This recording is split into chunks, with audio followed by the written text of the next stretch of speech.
Alhamdulillah wassalatu wassalam ala rasulillah sallallahu alayhi wasallam.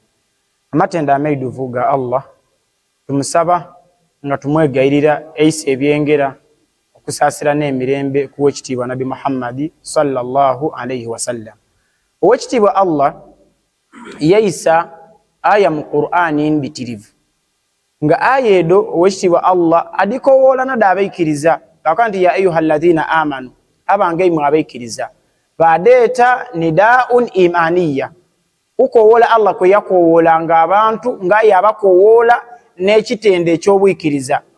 Allah yaisa ayati ningi mu Qur'ani aya 89 nga dondona dirimu ya ayyuhalladhina amanu mu aya de 89 aya 88 datandika nga ditandika ya ayyuhalladhina amanu ditandika kowola direct ndio abange mu abaikiriza okutola ku aya ndala eri mu suratul ahzab.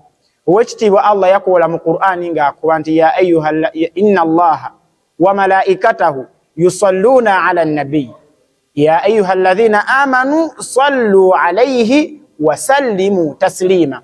Owekitibwa Allah kwa mu Qur'ani nti inna Allaha mazima owekitibwa Allah wa malaikatahu nidi malaikade yusalluna ala nabi basalira kuwekitibwa Nabi Muhammad sallallahu alayhi wasallam. Allah asalira atya ku nabbi. Allah okusalira ku nabbi chebeta Allah okusalira nabbi n'okumwogera ku ngamuwana mudi malaika waiguru jali.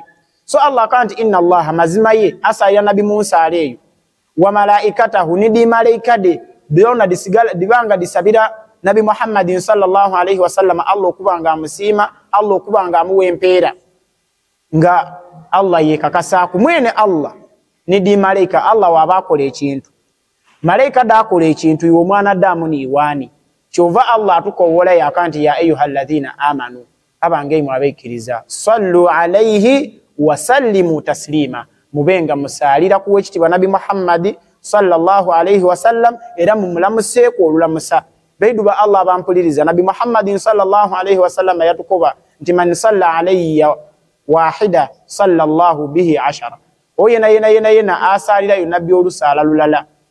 Owekitibwa Allah amusasira ensasira 10. So baiduba Allah bampuliriza unakunga olwokutano lwe tuli mu olwaleero lunakulusana ino omwana damu okubanga abitirize ino okusalira kuwekitibwa Nabi Muhammad sallallahu alayhi wasallam olwokubanga owekitibwa Allah tukowolanga tukwandi tubenga tumusalira tubenga tumusabira n'empeere ningi eri mu kusalira kuwekitibwa Nabi Muhammad sallallahu alayhi wasallam. Nabakubiriza ona olwokutano buli wetutukanga okubitiriza ino okubanga musalira kuwekitibwa Nabi Muhammad sallallahu alayhi wasallam. Wassalamu alaykum wa rahmatullahi wa barakatuh.